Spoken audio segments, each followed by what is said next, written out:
is the chief of the FBI rolling out some serious cope and cover-up about the Epstein files.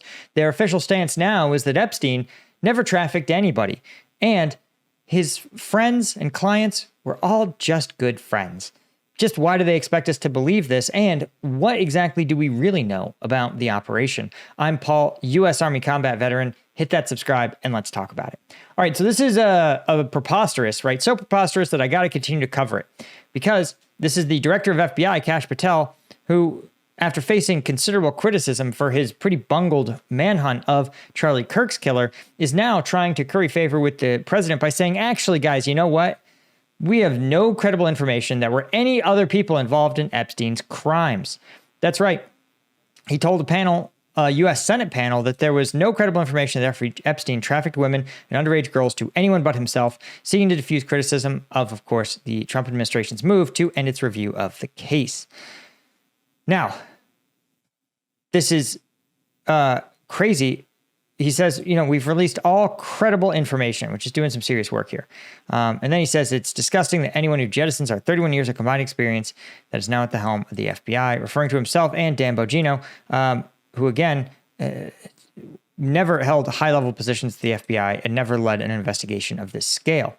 But what's more interesting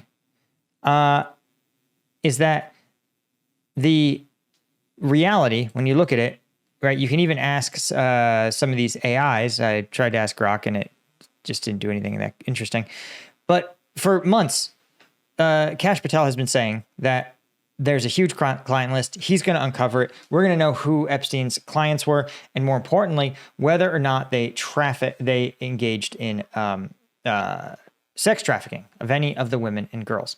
Now, it's pretty clear in most of the released documents and in the charging documents with Ghislaine Maxwell that the allegation is not that Jeffrey Epstein was providing, that he was abusing the girls himself, and a subset of the women were trafficked to his high net worth clients, his prestigious clients. But when the FBI sits there and says there's no credible evidence, I would say, well, what about the victims? What about the people who were like, yo, I was there. This happened to me. It seems kind of weird that that all these women can come out and say, hey, yeah, there's a lot of people who we were forced to have sex with by Jeffrey Epstein. And now the DOJ is pretending that this didn't happen, that he had no friends, and that nobody ever got trafficked. Right? Again, this is, why would these women need to produce their own Epstein list, their own list of Jeffrey Epstein clients, when there wasn't, when he didn't traffic anyone? You might recall that, again, despite the president calling the Epstein list a Democratic hoax that never ends, victim Virginia Giuffre had said explicitly that there were powerful people who she was forced to have sex with, including Alan Dershowitz. Though, again, once Dershowitz sued her and she countersued Dershowitz, something happened and they both mutually agreed to drop the lawsuit. This is, I think, just a smidge suspicious. There's also, of course, prior to Trump winning the 2016 election, there was another lawsuit by a Jane Doe who said explicitly, I was trafficked to Donald Trump. He had sex with me when I was 13. And then once Trump became president, the lawsuit mysteriously dropped and no one has heard from this person since. Which again, if you're going to accuse the president of that, even if it dropping the lawsuit doesn't mean that it wasn't true. It just means that the person looked around and said, hey, I should probably not put this out there. So again, that's why so much of the public is saying, listen, just release these files. And this is the other thing. This is the slam dunk. If Kash Patel says, listen, there's nothing, there's no client list, well then what was the evidence you were going to charge Jeffrey Epstein with? He was in jail. You had beyond a reasonable doubt evidence that he was going to that he trafficked women and girls. Then lay all that evidence out. It was going to be put out in open court anyway. Lay it out. Show us what the prosecution's case would have been. Show us, but more importantly, show us the things collected from his house. What was in his computer? What was in his electronic recording equipment? What was in his security camera footage? Show us all that, because it should be trivially easy. We should watch just we should see a man going about his day, sexually abusing women and girls, which, again, you can easily censor out those individual parts. But then show us it should just be hours and hours of Jeffrey Epstein making coffee. You blur out parts where he's abusing girls, but it should be it. He should be having dinner, right? All those people that visited his house, there should just be video of them just having a hearty laugh, high-fiving each other, having a drink, and then shaking hands and leaving. And in fact, I'll tell you this, if I was one of those people that went to Jeffrey Epstein's house, had dinner, had a glass of wine, said, Jeff, you're a weird dude, you got some bizarre taste in art, but boy, you sure have the great wine hookup. And then I said, great, I gotta work out tomorrow. It's 9:30 p.m. I'm gonna see you later. And he goes, see ya. I would be clamoring to drop that video. I would be fucking begging the DOJ to drop that video, because it would exonerate me, as this evidence should exonerate Donald Trump, right? I mean, it's a hoax. So you should be able to just drop all that evidence, all the evidence that was going to go out in open court anyway, and show us how it wasn't real.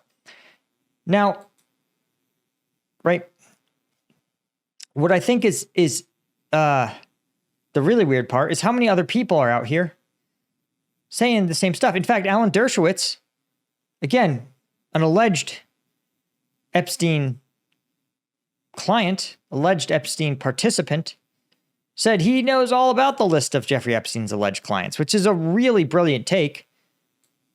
It's funny how you can roll out this stuff, once your primary accuser is dead, as Virginia Giuffre is dead. And, now that she's dead, he goes, I know the names of everyone else.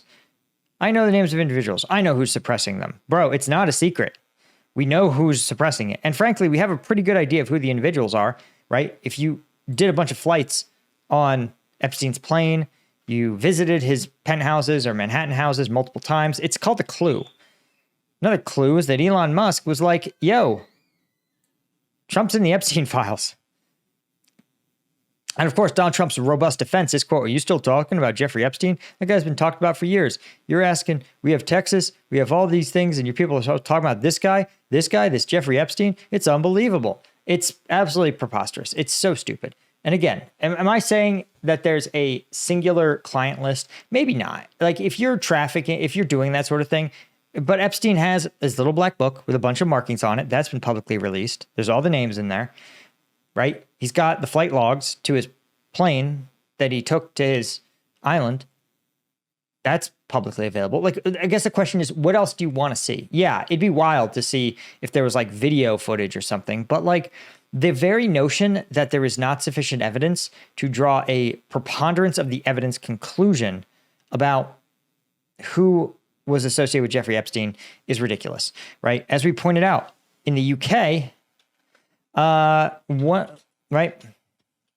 there was a member of the royal family, Lord Mandelson, right, who was the ambassador to the United States. And he was found to have sent a fawning birthday card to Jeffrey Epstein, right? Remember, by the way, another prominent UK figure, Prince Andrew, was also alleged by Virginia Giuffre to have sexually assaulted her. So you're talking about at least 2 allegations that this happened. Again, no credible allegations according to the FBI. According to the FBI, by the way, there is nothing stopping the United States from charging a foreign national like Prince Andrew or this guy, Lord Mendelsohn, with committing a crime in the United States. You can do it. Right? Hey. Keir Starmer saying he would never have appointed Peter Mandelson, this is the ambassador to the United States, if he had known the full details of his relationship with Jeffrey Epstein. Right? He said, had I known then what I know now, I would never have appointed him. Literally, Sir Keir Starmer gave public backing to Lord Mandelson on Wednesday, and then the next day withdrew it after Lord Mandelson sent tons of supported messages to Epstein in 2008 following his guilty plea. The leaked emails include passages in which Lord Mandelson told Epstein to, quote, fight for early release shortly before he was sentenced to 18 months in prison. He also told Epstein, quote, I think the world of you the day before the disgraced financier began his sentence. This is again for child sex trafficking. Sorry. He pled down to soliciting prostitution from a minor.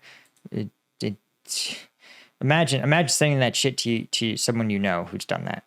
I wouldn't even say a friend. Imagine still considering someone a friend after doing something like that, right? Right. The emails show, quote, the nature and extent of the relationship that Peter Mandelson had with Epstein was far different from what I understood to be the position when I appointed him. So this should all be what's also known as a clue, right? Peter Mandelson, of course, wrote a memo encouraging Tony Blair to meet Epstein, which is kind of a weird thing also to do, to be like, hey, very important person, you should really, really meet with this guy. And Mandelson described Epstein as his best pal. Just, guys, why can't we do this in America? Why does only the UK get to have nice things? And again, are they charging this person with sexual assault? No. Maybe that could be the United States. Maybe we could be that country. But are we doing that? No. Are we like, but can we fire people just for associating with Jeffrey Epstein? Yeah, we can. Yeah, we sure can. We can fire people for any reason we want. We can fire them, apparently, for posting no-no takes about your favorite political influencer who was killed. Like, if we can do that, if we can drop the hammer of justice on people for exercising their constitutionally guaranteed right to free speech, we can definitely drop the hammer in this country on people who associate with Jeffrey Epstein. You go, oh, it's guilt by association. It's not allowed. Well, we're not going to put you in prison. But like Larry Summer, who flew with him a gazillion times, that motherfucker's still teaching at Harvard. I don't know. Maybe we should kick him out of Harvard. Just a thought. So again, why is Alan Dershowitz out here dick dancing around? Why are you even putting him on your channel? Right? He was Jeffrey Epstein's one of his besties at best, an accused pedophile at worst. So, all of this should be taken collectively. Again, what more evidence would you want to have? And maybe it's out there. I'm sure it's out there. I'd love to get a real, actual FBI agent, a real investigator, dig through it and be like, listen, preponderance of the evidence, this is who we think was associated with Epstein and knew about these women and didn't care. These are the people that we credibly think did have sex with or traffic these women and girls, right? And these are the people who we think actually got bamboozled, who actually just thought Jeffrey Epstein was like a guy who did stuff. Like just some rich guy whose ass they have to kiss. Why can't the U.S. public get to know those things? I mean, the answer is clear. The answer is because the president's all over it, because it'll be really uncomfortable for the president, and because being loyal to the president is the single most important thing. And Trump will literally, if you are a podcaster who's loyal to the president, he'll put you in charge of the FBI. And if you're a podcaster who's disloyal to the president, he's like, I'll get you thrown in jail. He'll be like John Bolton. He'll charge you. He'll have the FBI raid your house. He'll just do anything he can to make your life miserable. But the problem is, no matter how big you are, no matter how important you are, the truth is still the truth. And the truth matters. And the American public deserves to know the truth about their president. Anyway, that's all I had, guys. Be sure to check out our fundraiser for the Ukrainian units in Kramatorsk. Link is in the description. And a huge thank you to our Colonel tier members, guys like Sergei Zinchenko, Alan Knudsen, Alfred Chesky, and all of our Lieutenant tier members. Couldn't do it without you. Thanks again. Cheers.